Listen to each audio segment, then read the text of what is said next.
স্বাগত ডিবিসি সংবাদে আপনাদের সাথে আছি আমি রিফাত মুস্তফা। এবার জানাবো খবরে বিস্তারিত।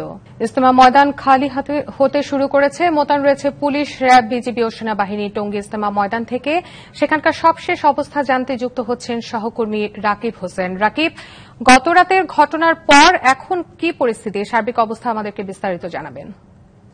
যেমনটা বলছিলাম, গত রাত থেকে কিন্তু সাত অনুসারীরা কিন্তু এই টঙ্গীর তুরাগ তীরের এই ইজতেমা ময়দান কিন্তু দখল করে রাখে। কিন্তু কিছুক্ষণ আগ থেকে তারা এই টঙ্গীর ময়দান ছেড়ে যাচ্ছে এবং খালি করে দিচ্ছে। সিদ্ধান্ত আসার প্রায় 2 ঘন্টা পর সহায়তা করছে। আরেকটা বিষয় একটু জানিয়ে রাখি যে এই সাতপন্থী যারা রয়েছেন, সাত অনুসারী যারা রয়েছেন, এখানে সবাই কিন্তু সাত অনুসারী এবং তাদের সিনিয়ররা নির্দেশনা দিয়েছিলেন। দেওয়ার পরই কিন্তু তারা প্রথমে মানতে চাননি, পরে আইন শৃঙ্খলা বাহিনী এবং তাদের সিনিয়ররা এখানে অনেকে এসে তাদের বুঝিয়ে বলার পর কিন্তু তারা এক এক করে দলে দলে এখান থেকে বের হয়ে যাচ্ছেন। তবে তারা যেন নিজ গন্তব্যে পৌঁছাতে পারেন সেজন্য আইন শৃঙ্খলা বাহিনী এবং যৌথ বাহিনী এবং বিভিন্ন বাহিনীর লোকজন তাদের সহায়তা করছে। আপনাকে যদি একটু দেখানোর চেষ্টা করি যে এই যে টঙ্গী ইজতেমা মাঠে কিন্তু দেখা যাচ্ছে বিপুল পরিমাণে মানুষ এক এক করে দল বেঁধে বেরিয়ে যাচ্ছেন। তো এখন পর্যন্ত আসলে টঙ্গীর এই ইজতেমা মাঠে আসলে খালি হওয়ার দিকেই যাচ্ছে। বিকেলের মধ্যে খালি হয়ে যাবে এমনটা আসলে বলা যাচ্ছে আর কি। এই ছিল সবশেষ। দর্শক, বৈঠকের সিদ্ধান্ত ও নির্দেশনার বিষয়ে আমাদের জানাতে সচিবালয় থেকে সরাসরি যুক্ত হচ্ছেন সহকর্মী বিজন কুমার দাস। বিজন, বৈঠকে কি হলো আমাদের জানান। দেখুন, কিছুক্ষণ আগে বৈঠকটি শেষ হয়েছে। সবশেষ জুবাইরপন্থী পক্ষ থেকে মামুনুল হক নিয়ে কথা বলেছেন এবং স্বরাষ্ট্র উপদেষ্টা তিনিও কথা বলেছেন। স্বরাষ্ট্র উপদেষ্টা জানিয়েছেন যে আসলে জুবাইরপন্থীরা দাবি করছেন যে এই ঘটনার পর সাতপন্থীদের আর কোনো ইজতেমা করার অধিকার নেই, তাদেরকে সন্ত্রাসী সংগঠন হিসেবে আখ্যায়িত করতে হবে এবং তাদের নিষিদ্ধ করতে হবে, এই দাবিটি করেছেন। তারপরই এখানে উপদেষ্টা উপস্থিত ছিলেন। উপদেষ্টার সাংবাদিকদের পক্ষ থেকে তাকে জানানো হয়েছিল যে এখন সরকারের কি সিদ্ধান্ত। সরকার বলছে যে আগের পূর্ব নির্ধারিত যে তারিখ আছে সে অনুযায়ী ইজতেমা হবে, কিন্তু দুই পক্ষকে উনি নিজেদের মধ্যে একটা আলোচনার কথা বলছেন যে দুই পক্ষ আলোচনা করে তারা সিদ্ধান্ত আসবে পরবর্তীতে কিভাবে শান্তি শৃঙ্খলা বজায় রাখা যায়। তার মানে নির্ধারিত তারিখে ইজতেমা হচ্ছে সেটি বলা যায়। স্বরাষ্ট্র মন্ত্রণালয়ের পক্ষ থেকে সেটি নিশ্চিত করা হয়েছে এবং বলা হয়েছে যে তাদের দাবির প্রেক্ষিতে যে হত্যাকাণ্ডের সাথে যারা জড়িত, যে হত্যাকারীদের কারোর ছাড় দেওয়া হবে না, তাদের দ্রুত করা হবে। আর একটি বলেছেন এই যে ঘটনার পরিপ্রেক্ষিতে জুবাইরপন্থীদের পক্ষ থেকে আগামীকালে একটি লং মার্চ কর্মসূচি ঘোষণা দেওয়া হয়েছিল। উপদেষ্টা তিনি তাদেরকে অনুরোধ করেছেন সেই লং মার্চ কর্মসূচি থেকে তারা যেন বিরত থাকেন এবং মামুনুল হকের সেই বিষয়টি বলছে যে তাদের আজকে পরবর্তীতে কাকরাইলে তাদের একটি সংবাদ সম্মেলন রয়েছে, সেই সংবাদ সম্মেলন করে তারা আনুষ্ঠানিক ঘোষণা দেবেন যে লং মার্চটি তারা করবেন কি করবেন না। সরকারের অনুরোধ তো ধারণা করা হচ্ছে তারা লং মার্চটি প্রত্যাহার করবেন এবং স্বরাষ্ট্র মন্ত্রণালয় থেকে তাদেরকে গ্রেপ্তার করা হবে। সেই উদ্যোগটি ইতিমধ্যেই মামলা করার পরামর্শ দেওয়া হচ্ছে। তারা যে মামলা করেন তাহলে আসামিদের ধরা হবে এমন একটি আশ্বস্ত করা হয়েছে। এর আগে আপনি যে মামুনুল হক তারা বলছেন যে আসলে মোটামুটি একটা হুমকি দিয়েছেন বলা যায়, এই যে সাতপন্থীদের আর কোনো তারা এইসব কর্মকাণ্ড করতে পারবে না। সাংবাদিকদের পক্ষ থেকে আসলে তাকে জানানো হয়েছিল যে তারা এই কাজটি করতে পারেন কিনা, যেখানে দুই পক্ষই আসলে শান্তির জন্য কাজ করছে। তো ধন্যবাদ জানাচ্ছি আপনাকে। 10 টাকা অস্ত্র মামলায় সাবেক স্বরাষ্ট্র প্রতিমন্ত্রী লুৎফুজ্জামান বাবর সহ 6 জনকে খালাস দিয়েছে হাইকোর্ট। আর উলফা নেতা পরেশ বড়ুয়াকে মৃত্যুদণ্ড থেকে দেওয়া হয়েছে যাবজ্জীবন। বাকি 6 আসামির সাজা কমিয়ে 10 বছরের কারাদণ্ড দেওয়া হয়েছে। মামলা তদন্ত সঠিকভাবে হয়নি ও আসামিদের বিরুদ্ধে তথ্য প্রমাণ না থাকায় খালাস ও দণ্ড কমিয়ে দেওয়া হয়েছে বলে জানান উচ্চ আদালত। 2004 সালের 1 এপ্রিল মধ্যরাত চট্টগ্রামের ইউরিয়া সার কারখানা জেটিতে খালাসের সময় বিপুল পরিমাণ অস্ত্র জব্দ করে আইন শৃঙ্খলা রক্ষাকারী বাহিনী, যা 10 ট্রাক অস্ত্র মামলা নামেই পরিচিত। বলা হয় অস্ত্রগুলো ভারতের বিচ্ছিন্নতাবাদী সংগঠন উলফার জন্যই চোরাচালান করা হয়। এই নিয়ে তৎকালীন বিএনপি সরকারের সঙ্গে টানাপোড়েন বাড়ে ভারতের। আলোচিত সেই ঘটনার তদন্ত শুরু করে বিএনপি। পরবর্তীতে ১/১১ সরকারের সময় এ মামলার অভিযোগপত্র দেয়া হয়। শুরু হয় বিচার, শেষ হয় ২৮ জনের সাক্ষ্য গ্রহণ। ক্ষমতার পালা বদলে ক্ষমতায় আসে আওয়ামী লীগ, শুরু হয় নতুন করে তদন্ত। তখন অভিযুক্ত করা হয় স্বরাষ্ট্র প্রতিমন্ত্রী লুৎফুজ্জামান বাবর, শিল্পমন্ত্রী মতিউর রহমান নিজামী, গোয়েন্দা সংস্থার বেশ কয়েকজনকে। মৃত্যুদণ্ড দেয়া হয় বাবর, নিজামী, উলফা নেতা পরেশ বড়ুয়া সহ ১৪ জনকে। বিচারিক আদালতের রায়ে ১০ বছর পর ১৪ জন আসামির মধ্যে ৬ জনকে খালাস দিল উচ্চ আদালত। মৃত্যু রহিত করে উলফা নেতা পরেশ বড়ুয়াকে দেয়া হয় যাবজ্জীবন কারাদণ্ড। ১৪ জনের ভিতরে ৭ জনকে খালাস দিয়েছেন, ৬ জনকে ১০ বছরের সাজা দিয়েছেন এবং ১ জনকে যাবজ্জীবন সাজা দিয়েছেন। জনাব লুৎফুজ্জামান বাবরকেই মামলার প্রধান আসামি করা হয়েছিল দ্বিতীয় তদন্তের ভিত্তিতে।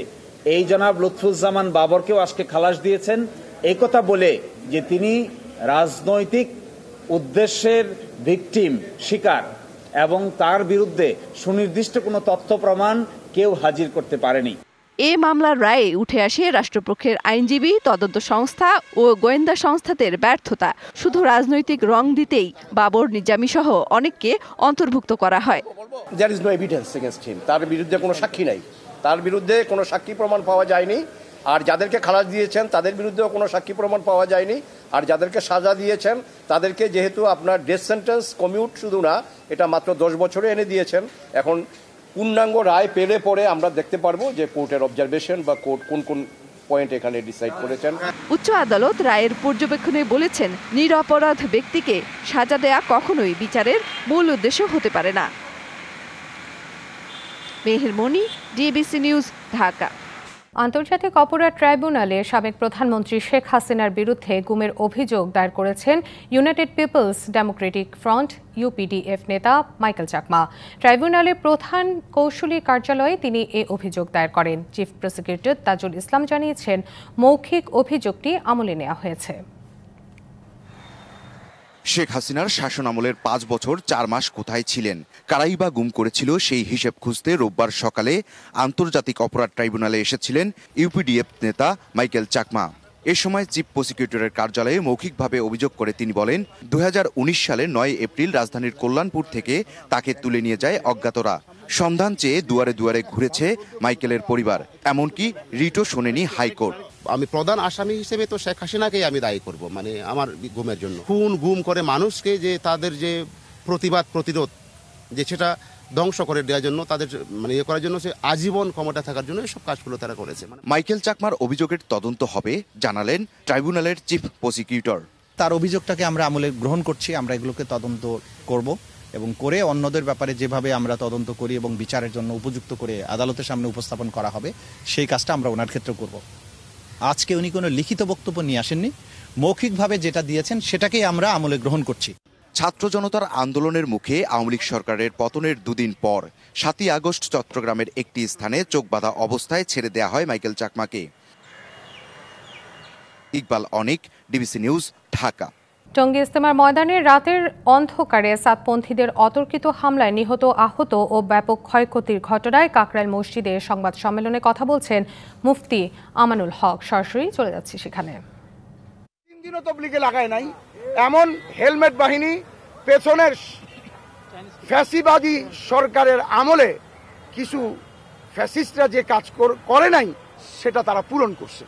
চাইনিজ টুপিদারির লেবাসধারী হয়ে তারা চাইনিজ কুড়াল, ছুরি, হাতুড়ি, শাবল, তারপরে ক্রিকেট খেলার স্ট্যাম্প, হকি এবং বাঙালি মানে দেশীয় অস্ত্র যাকে আমরা রামদা বলি, এই ধরনের অস্ত্র নিয়ে আসছে এবং অনেক অস্ত্র তাদের এখনো পর্যন্ত ময়দানে গেলে পাওয়া যাবে।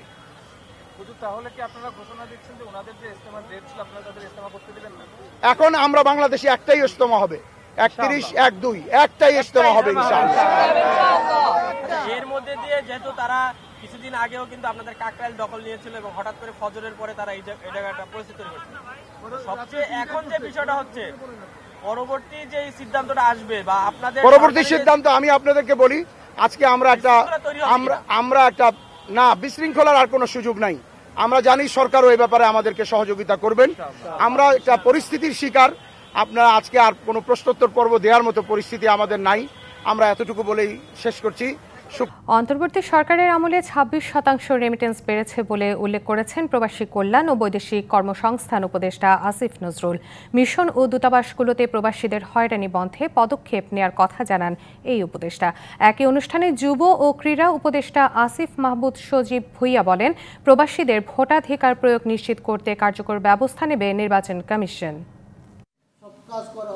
বুধবার সকালে রাজধানীর ওসমানী স্মৃতি মিলনায়তনে আন্তর্জাতিক অভিবাসী দিবস এবং জাতীয় প্রবাসী দিবসের আলোচনা সভার আয়োজন করে প্রবাসী কল্যাণ ও বৈদেশিক কর্মসংস্থান মন্ত্রণালয়। পাসপোর্ট সহ নানা হয়রানি আর ভোগান্তি নিয়ে দূতাবাস ও মিশনগুলোর ভূমিকা নিয়ে ক্ষোভ প্রকাশ করেন প্রবাসীরা। আরো 50,000 লাখ টাকা পর্যন্ত পাসপোর্টের অফিসের দুর্নীতি কর্মকর্তারা থাকেন এবং আমরা দিতে বাধ্য, কারণ আমাদের বিষয় চলে এসেছে।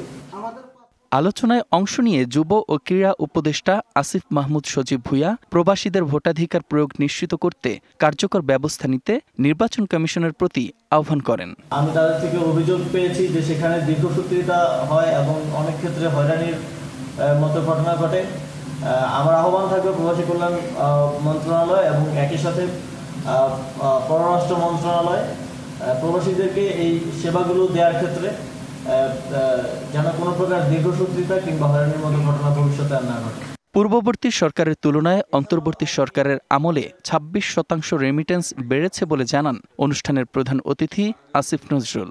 আমাদের একটা স্কিল মাইগ্রেশন প্রোগ্রামে এবিইউ হয়েছে, চুক্তি হয়েছে।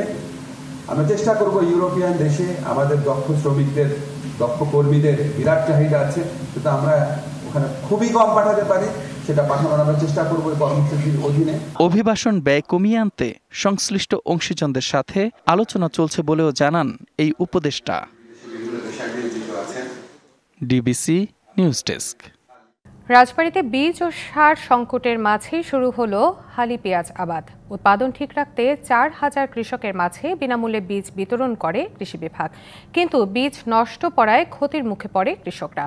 নতুন করে বীজ বিতরণের সিদ্ধান্ত হলেও এখনও পাননি 2,000-এরও বেশি কৃষক। এতে উৎপাদনের লক্ষ্যমাত্রা পূরণে দেখা দিয়েছে শঙ্কা। পেঁয়াজ উৎপাদনে তৃতীয় জেলা হিসেবে পরিচিত রাজবাড়ী। দেশের 14% পেঁয়াজ উৎপাদন করেন এই জেলার কৃষক। পেঁয়াজের লক্ষ্যমাত্রা পূরণে নভেম্বরের প্রথম সপ্তাহে 4,000 কৃষককে 1 কেজি করে বিএডিসির বীজ দেয় কৃষি বিভাগ। বিনামূল্যের দেয়া এই বীজে চারা না গজানোয় বিপাকে পড়েন চাষিরা। ক্ষতি পুষিয়ে দিতে নতুন করে বীজ বিতরণ শুরু করলেও এখনও পাননি 2,000-এর বেশি কৃষক। যারা পাইছে তাদের কাছে কিনছি, তারা আমার জমি লাগাবো 6-7 পাই, এখন আমার 1 পোয়া জমি আর কাজে নাই। শুনতেছি দেবে, তো ওই দানা নিয়ে তো আর এখন কৃষক চারা উৎপাদন করে তো খেতে লাগাতে পারবে না। এদিকে বেড়েছে সার ও কীটনাশকের দামও, ফলে লোকসানের শঙ্কায় চাষিরা। পেঁয়াজের খরচ এবার গতবারের চেয়ে একটু বেশি পড়তেছে। সার, মেডিসিন সবকিছুর দাম বেশি। এবার 25% ভুঁই আমরা রেডি করতে, ফসলটা ঘরে তুলতে আমাদের 60,000 টাকা খরচ হইতেছে।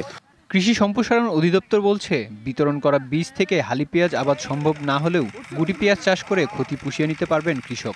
সারের দামের বিষয়ে বাজার মনিটরিংয়ের কথা জানান কর্মকর্তারা। যে পেঁয়াজটা এখন দেওয়া হচ্ছে, যে সকল কৃষক অতি দ্রুত ভালোভাবে চাষাবাদ করতে পারবে তারা এটা পেঁয়াজ হিসাবে ব্যবহার করতে পারবে, পরবর্তীতে মরিকাটা হিসাবে এই বীজটা ব্যবহার করতে পারবে। সারের ব্যাপারে আমরা অত্যন্ত সজাগ এবং মনিটরিং জোরদার করা হয়েছে। 2024-25 অর্থবছরে রাজবাড়ীতে 30,020 হেক্টর জমিতে হালি পেঁয়াজ আবাদের লক্ষ্যমাত্রা নির্ধারণ করেছে কৃষি বিভাগ। DBC news desk. চলতি আমন মৌসুমে কুষ্টিয়ার সরকারের ধান চাল সংগ্রহের উদ্যোগে সাড়া মিলেছে না। ধানের বাজার দর বেড়ে যাওয়ায় মিল মালিকরা রয়েছেন লোকসানে। চালের নতুন দর কার্যকরের দাবি তাদের, এবং একই সাথে এই অবস্থায় সংগ্রহের লক্ষ্যমাত্রা অর্জন নিয়ে দেখা দিয়েছে সংশয়। অভ্যন্তরীণ খাদ্য নিরাপত্তা ঠিক রাখতে ও মজুদ বাড়াতে সরকার প্রতি বছর স্থানীয় বাজার থেকে ধান চাল সংগ্রহ করে থাকে। চালের বড় একটি অংশ আসে কুষ্টিয়া থেকে। এখানকার মিল মালিকরা কৃষকদের কাছ থেকে প্রতিমন মোটা ধান কিনছেন 1300 থেকে 1330 টাকায়। এতে প্রতি কেজির উৎপাদন খরচ পড়ে যাচ্ছে 50 টাকা। অথচ সরকারের বেঁধে দেয়া দর ৪৭ টাকা। ফলে লোকসানের কথা বলছেন মিলাররা। মিল মালিকের কাছ থেকে চাল কিনছে ৪৭ টাকা, মিল মালিক পাবি কোথায়? আবার এই মিল মালিক হাটে যায় তো ধানটা কিনে আনি তৈরি করবি, ধানই তো পাচ্ছে না। স্থানীয় চালকল মালিকরা বলছেন সরকারের সাথে চুক্তি করে তারা এখন বিপাকে। ধানের বাজার দর শুরুতে স্থিতিশীল থাকলেও এখন প্রতিদিন বাড়ছে। যদি ৩৩ টাকা কেজি ধান কিনে আর যদি চাউল যদি ৪৭ টাকা কেজি দেয়, তাহলে চাউল পরে আপনার ৫০ টাকা কেজি, ৩ টাকার ডিস্টেন্স। আর বাকিরা তো এখনো পর্যন্ত হতাশ। লোকসানে চাল দেয়া সম্ভব নয় জানায় চালকল মালিক সমিতি। নতুন দর নির্ধারণ সহ বোনাস ঘোষণার দাবি তাদের। গভর্নমেন্ট যদি দ্রুত একটা বোনাস বা ইনসেন্টিভ দেওয়ার যে সুযোগ আছে, প্রকিউরমেন্টটাকে বাস্তবায়ন করতে চায়, সবচেয়ে ভালো হবে। জেলা খাদ্য কর্মকর্তা জানান মিল মালিকরা চাল সরবরাহ শুরু করেছেন, তবে গতি কম থাকায় লক্ষ্যমাত্রা অর্জন নিয়ে শঙ্কা আছে। সরকারের লক্ষ্যমাত্রা অর্জনের ক্ষেত্রে মিলাররাও প্রচণ্ড চেষ্টা করছে। তাদের যে চুক্তির আওতায় যে পরিমাণ চাল আছে সেটা তারা আস্তে আস্তে দিয়ে দেবে, কিন্তু গতিটা গতবারের তুলনায় যেহেতু বাজার মূল্য বেশি, গতিটা কম। চলতি বছর জেলায় ১৯,১০০ মেট্রিক টন সিদ্ধ চাল, ৬,৭০০ মেট্রিক টন ধান ও ১,৬০০ মেট্রিক টন আতপ চাল কেনার লক্ষ্যমাত্রা রয়েছে। DBC news desk. Digital finance সেবার উন্নয়নে গুরুত্বপূর্ণ অবদানের জন্য ৩০টি পার্টনার প্রতিষ্ঠানকে সম্মাননা দিল ইস্টার্ন ব্যাংক। রাজধানীর শেরে বাংলা নগরের বিআইসিসিতে এ সম্মাননা অনুষ্ঠান আয়োজন করে ইস্টার্ন ব্যাংক পিএলসি। এ সময় partner in progress, excellence in business এবং এনাবল অফ এক্সেলেন্স এই ৩ ক্যাটাগরিতে পার্টনার প্রতিষ্ঠানগুলোকে পুরস্কার দেওয়া হয়। ব্যাংকটির ব্যবস্থাপনা পরিচালক ও প্রধান নির্বাহী আলী রেজা ইফতেখার বলেন, পার্টনারদের সম্মাননা জানানোর মাধ্যমে সহযোগিতা, উদ্ভাবন এবং এক্সেলেন্সের প্রতি ইস্টার্ন ব্যাংকের দৃঢ় অঙ্গীকারের প্রতিফলন হয়েছে। অনুষ্ঠানে ব্যাংকের ঊর্ধ্বতন কর্মকর্তারা বলেন, পার্টনারদের সহযোগিতায় অন্তর্ভুক্তিমূলক অর্থনীতি নিশ্চিত করতে ডিজিটাল লেনদেনের আরও কার্যকর ভূমিকা রাখবে ইবিএল।